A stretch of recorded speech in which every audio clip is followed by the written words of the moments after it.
Olá pessoal, tudo bem? Boa tarde. Hoje nós vamos dar início a mais uma aula para encerrar o nosso livro 6, capítulo 14, que fala sobre a origem e a formação dos solos. Então, nesse capítulo nós vimos quais são os tipos de rochas que existem, o que são rochas, como elas são formadas. E para encerrar agora, nós vamos ver que essas rochas também têm participação na formação do solo, que é um componente muito importante para os países em geral. As rochas que ficam expostas na superfície da Terra estão sujeitas ao intemperismo. O que significa essa palavra? Intemperismo.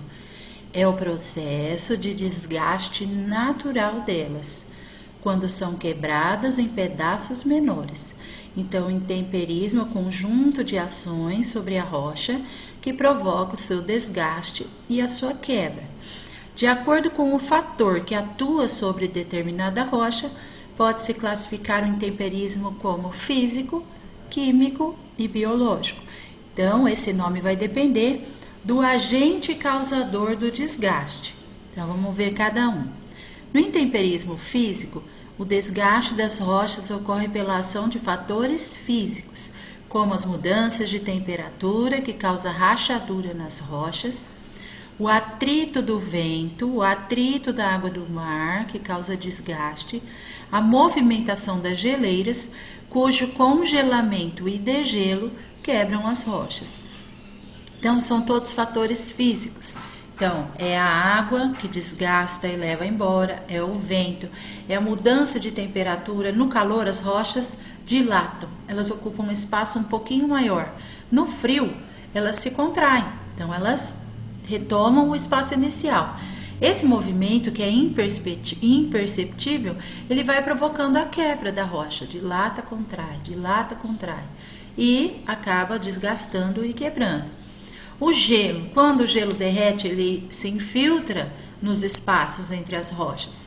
Quando a temperatura cai muito e ele congela, ele ocupa um espaço maior também. Então, quando ele congela, essa rocha acaba quebrando. Isso é intemperismo físico. No intemperismo químico, ocorrem alterações nos minerais que formam as rochas. O principal agente do intemperismo químico é a água, que permite condições nas quais as reações químicas acontecem. A água pode agir, por exemplo, dissolvendo carbonatos ou transformando feldspatos e micas em argilas. Então, no intemperismo físico, a ação da água sobre os minerais pode provocar uma mudança na química da rocha, nos minerais da rocha.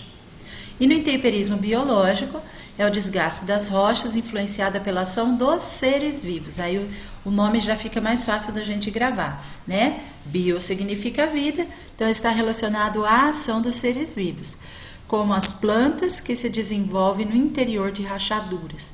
Aí essa planta vai crescendo e acaba quebrando a rocha, igual a raiz de árvore, né? Raiz de árvore na cidade, ela vai infiltrando na calçada, vai crescendo e quebra a calçada, a mesma coisa. Normalmente, uma rocha sofre a ação de vários tipos de intemperismo ao mesmo tempo, dos seres vivos, da água, do vento, tudo junto. Essa ação é lenta e gradual, podendo ocorrer ao longo de centenas ou milhares de anos. Então, é um processo bem lento. O intemperismo está relacionado à formação do solo, que é uma das maiores riquezas do planeta, em razão de sua importância e da dificuldade para formá-lo. A formação de uma camada de 2,5 cm de solo pode levar de 500 a 1.000 anos. Por isso, existe um dia no ano, dia 15 de abril, que é o Dia Internacional da Conservação do Solo. Porque do solo vem toda a nossa estrutura geológica, vem também a nossa alimentação. Então, ele tem que ser bem tratado para a gente não ficar sem o solo, né? Sem a capacidade que o solo tem de produzir. Todo solo tem em sua origem uma rocha-mãe, isto é, aquela que deu início à sua formação.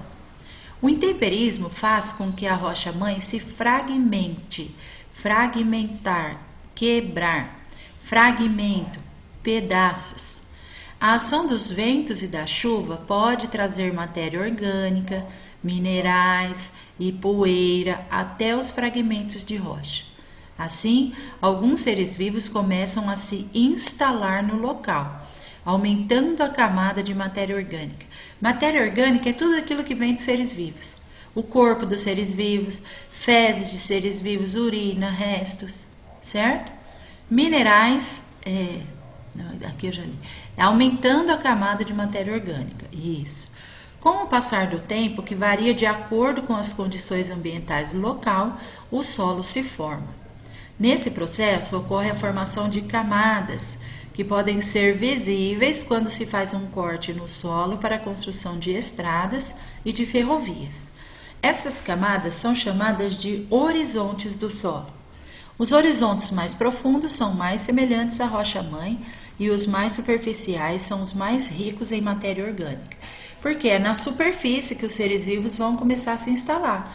Por isso que os horizontes superficiais, onde fica em cima, onde tem seres vivos, né, onde os seres vivos vão morar, é mais fácil para eles morarem, por isso que ali tem mais matéria orgânica. Aqui eu tenho um corte do solo, junto com os seus horizontes, certo? Então, vou começar de baixo para cima. Horizonte R ou rocha matriz. É a camada mais profunda de rochas, ainda não alteradas, né? Que a gente chama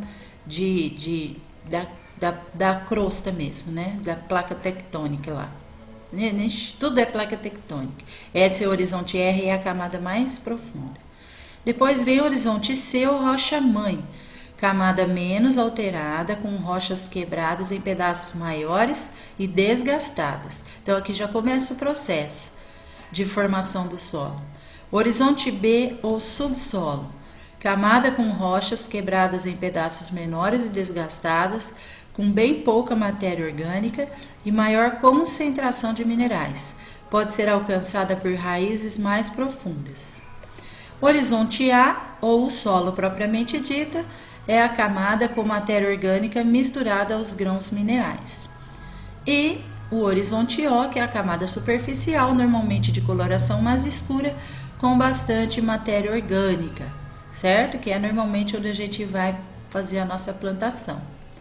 A coloração do solo tem relação direta com a rocha-mãe, da qual se originou. Como exemplo de solos de diferentes colorações, temos o solo argiloso, que é marrom, o arenoso, que é amarelo, o humoso, que é preto, calcário, que tem várias cores. Se escavarmos qualquer local, sempre encontraremos embaixo do solo a rocha-mãe. Dependendo das condições locais, a camada do solo será rasa, como em encostas, ou bem profundas, como em locais estáveis. Para ir além, compostagem. A compostagem é o processo de transformação dos resíduos orgânicos em um material rico em nutrientes e sais minerais, ideal para ser usado no cultivo de plantas e na fertilização dos solos. Esse processo pode ser acelerado com a utilização de minhocas, chamado de vermicompostagem, e pode ser realizado em pequena, média ou grande escala, contribuindo para a reciclagem dos resíduos para a formação de solos ricos. Ok? Então, todos esses processos de desgaste da rocha, dependendo do local e da ação do tempo, pode levar aí de 500 a 1000 anos para formar 2 centímetros de solo, né? Por isso que nós temos que ter bastante cuidado, saber usar, para sempre ter, né, para nós e para gerações que vêm depois de nós. Ok? Um abraço, até a próxima aula.